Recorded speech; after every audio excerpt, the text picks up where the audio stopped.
Have you ever wondered how many circles can pass through one point or two distinct points, or three collinear or three non-collinear points? This is something we are going to explore in this video.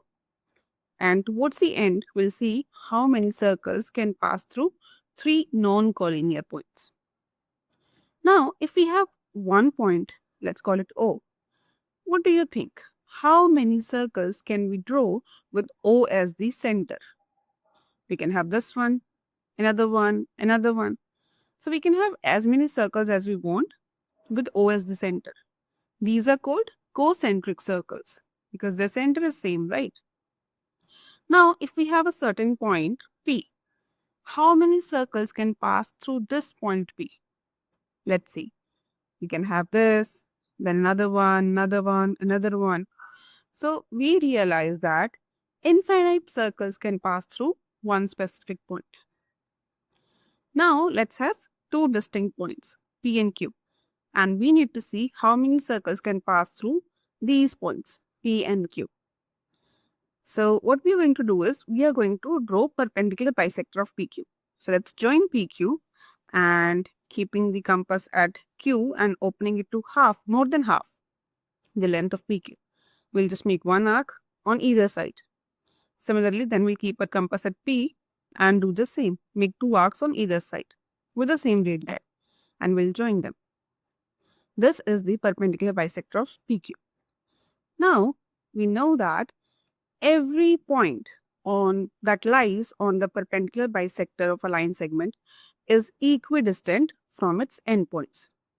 So let's mark some points on the perpendicular bisector A, B, C. This point A, it is equidistant from P and Q. That means AP is equal to AQ. So we can keep our compass at A. That means we can keep A as the center and AP or AQ as the radius and draw a circle. Now this circle will pass through P and Q. Similarly, B is equidistant from P and Q. BP is equal to BQ. Now, if we keep B as the center, we can draw another circle with BP as the radius. Similarly, for C, it is equidistant from P and Q. We can keep C as the center and CP as the radius and draw a circle. Since CP is equal to CQ, both are the radii of the circle. So this perpendicular bisector, it's a line. It's endless. It has infinite points. And therefore, we can have so many points which we can use as the center and the distance from that point to P as the radius and draw infinite circles. So, infinite circles can pass through two distinct points. Now, let us have three non-collinear points. We are going to use the same logic. We'll join them. We'll join PQ and PR and draw perpendicular bisector of PQ and of PR. Now, any point that lies on this green line will be equidistant from P and Q. Similarly, any point that lies on this orange line will be equidistant from P and R. But we want one specific point that will be equidistant from Q, P and R. And that will be given by the intersection of these perpendicular bisectors.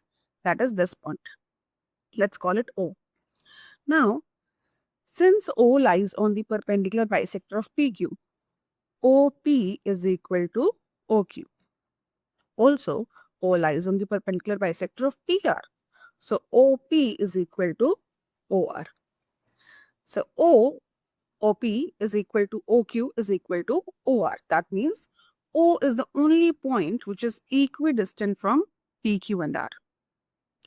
Now, we can take O as the center and OP or OQ as the radius and draw a circle. And we'll see that the circle will pass through P, Q and R. So we notice that one and only one circle can pass through three non-collinear points. Now, how about if we have three collinear points? Let's join them. Let's draw the perpendicular bisector of PQ and then of QR. Now, since these 3 points are collinear, This angle is 90 over here. This angle is also 90. The perpendicular bisectors are actually parallel. That means they'll never intersect. So we never have one specific point which will be equidistant to P, Q, and R. Therefore, no circle can pass through three collinear points.